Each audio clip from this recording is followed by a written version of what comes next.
Comment améliorer son jeu au blackjack et quelles sont les erreurs que les débutants doivent arrêter de commettre? Bienvenue chez le Joker Futé. Aujourd'hui, je vous apprends à jouer correctement vos mains au blackjack et à éviter des erreurs qui sont très fréquentes chez les amateurs. Avant de commencer, n'hésitez pas à liker cette vidéo et à vous abonner. J'aimerais beaucoup atteindre les 200 abonnés rapidement, ça me motive à continuer. Notez que je vous laisse aussi la liste des casinos sécurisés sur lesquels je joue régulièrement et sur lesquels surtout j'ai de bons résultats. Elle est en description. Alors on débute avec la première erreur que je vois le plus souvent, c'est tout simplement de vouloir améliorer son jeu lorsque ce n'est pas nécessaire. Mathématiquement, vous ne devez pas hitter, donc tirer une nouvelle carte lorsque vous avez 12 ou plus et que le croupier a un 2, un 3, un 4, un 5 ou un 6. Si vous avez un 14 et que le croupier a un 6, je sais que c'est pas intuitif, mais il ne faut pas tirer de nouvelles cartes. Vous avez plus de chances de bust immédiatement en tirant une bûche que de chances d'améliorer suffisamment votre main pour battre le croupier. Les seuls cas où vous devez hit, c'est sur un 2 ou un 3 du croupier lorsque vous avez un 12. Si vous avez un 13, un 14, un 15 ou un 16, vous ne tirez pas de cartes si le croupier est en dessous de 7. La raison est simple, le croupier ne s'arrête de tirer des cartes qu'à partir de 17. S'il a 16, même si vous avez 14, il doit tirer une nouvelle carte. Ça, c'est une règle du blackjack que la plupart des débutants ne connaissent pas et qui fausse donc tous les calculs que le débutant va faire. Le croupier ne s'arrête de tirer des cartes qu'à partir de 17, donc avec un 13 ou un 14, vous ne tirez une nouvelle carte que si le croupier a 7 ou plus. Pour que ce soit plus clair pour vous, n'hésitez pas à me réclamer ce tableau de jeu, c'est le mien, et c'est aussi celui de nombreux professionnels qui l'utilisent tous les jours. Je vous enverrai un lien en commentaire pour le télécharger. La seconde erreur que font les débutants très souvent, c'est de split les 10 ou les bûches. Alors je sais, c'est tentant, on se dit qu'on a plus de chances de faire au moins un blackjack si on split lorsqu'on a 2 10 ou 2 têtes, mais c'est un mauvais raisonnement. Le blackjack est un jeu où vous êtes toujours perdant sur le long terme, comme tous les jeux de casino, donc lorsqu'on a 20 qui est quasiment la meilleure main, on ne touche plus à notre main. Et on stand, et donc on ne split jamais. Gardez en tête que même si vous faites 2 20 en splittant, soit le meilleur jeu possible en dehors des deux très hypothétiques 21, la banque peut toujours faire 21 aussi et donc vous battre. Sans compter que très souvent vous aurez au final 2 mains bancales comme des 12, des 13 ou des 14 qui seront forcément bien moins rentables sur le long terme que le 20 que vous avez déjà en main. Donc c'est très important, lorsque vous avez 20, vous ne splittez pas même si le croupier a une mauvaise carte. La troisième erreur que je vois très souvent aussi et que j'ai faite aussi lorsque je débutais, c'est d'oublier de hit ou même de doubler lorsque vous avez As-6. Vous le voyez comme un 17, c'est une belle main, mais il y a beaucoup de chances de l'améliorer. Si vous tirez une bûche, vous retombez à 17, donc ça reste une main très correcte, et vous améliorez avec un As, un 2, un 3 ou un 4. En gros, il n'y a que 5 cartes, 5, 6, 7, 8 et 9 qui dégradent votre main. Et même si vous tirez un 9 et que vous êtes à 16, vous conservez des chances intéressantes de gagner le coup. Il est même conseillé de doubler avec un As et un 6 lorsque le croupier a un 3, un 4, un 5 ou un 6.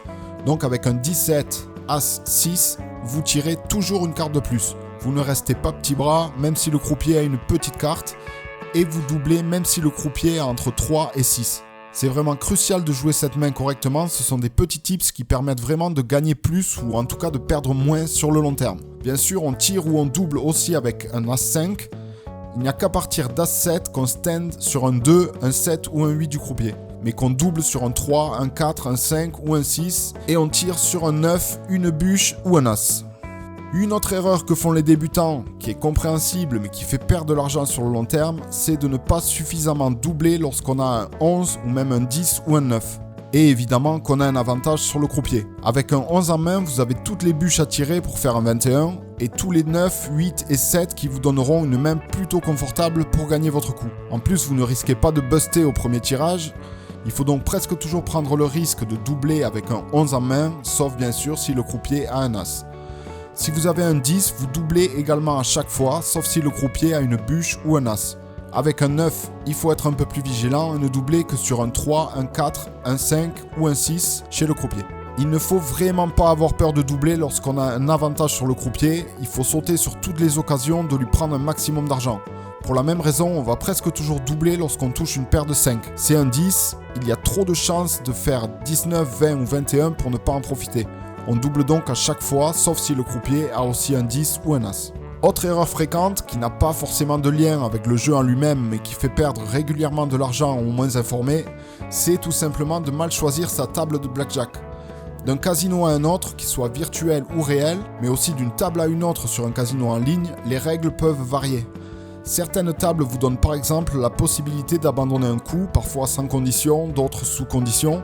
D'autres tables ne vous laissent pas cette possibilité d'abandon, mais peuvent mettre en place un système d'assurance que personnellement je trouve assez inutile. Il y a même des tables qui, au lieu de vous faire gagner 1,5 fois la mise sur un blackjack, ne vous font gagner que 1,2 fois la mise. Là, il faut fuir ces tables directement, elles n'ont aucun intérêt. Il faut donc bien se renseigner sur chaque table avant de miser vos premiers jetons, c'est crucial. Enfin, bien sûr, la dernière erreur très fréquente, et celle qui personnellement m'a fait perdre un maximum d'argent à moi, mais aussi à tous ceux qui aiment le casino, je pense, c'est de ne pas garder la tête froide, de s'énerver après une série de coups perdants et de sortir de son schéma de jeu. Le casino doit être un loisir, il ne faut jouer que ce qu'on peut accepter de perdre, vous le savez déjà. Le problème, c'est qu'on peut avoir tendance à augmenter les mises lorsqu'on perd, une sorte de martingale en gros pour se refaire rapidement. Ça peut fonctionner, mais ça peut aussi nous faire tilter encore plus si la mauvaise série s'enchaîne. Si vous vous énervez, je vous conseille plutôt de jouer en baissant les mises à chaque perte, le temps de retrouver votre sang-froid et de vous concentrer plutôt sur le jeu que sur les bénéfices. Bien sûr, si votre but est de gagner de l'argent, alors ne soyez pas trop gourmand, réfléchissez avant de débuter la partie à la somme maximale que vous acceptez de perdre, mais aussi à un bénéfice réaliste que vous souhaitez atteindre. Pour ma part au blackjack, je vise généralement un bénéfice de 100 €. Parfois ça m'arrive de gagner cette somme très rapidement, et il y a eu une époque où je continuais et forcément la chance a tourné et je perdais de l'argent. Aujourd'hui, dès que j'atteins mes 100 €, j'arrête tout simplement de jouer. Ou alors si j'ai doublé sur le dernier coup et que j'ai gagné 120 €, alors je joue pour le plaisir avec les 20 € supplémentaires. Voilà, si cette vidéo vous a plu, soyez pas radin et lâchez un pouce en l'air et l'abonnement, c'est gratuit et vous ferez un heureux. C'est tout pour aujourd'hui, gardez les pieds sur terre et le sang-froid, c'est le meilleur moyen de ne pas se faire piéger par le casino. Bonne chance à tous et à bientôt.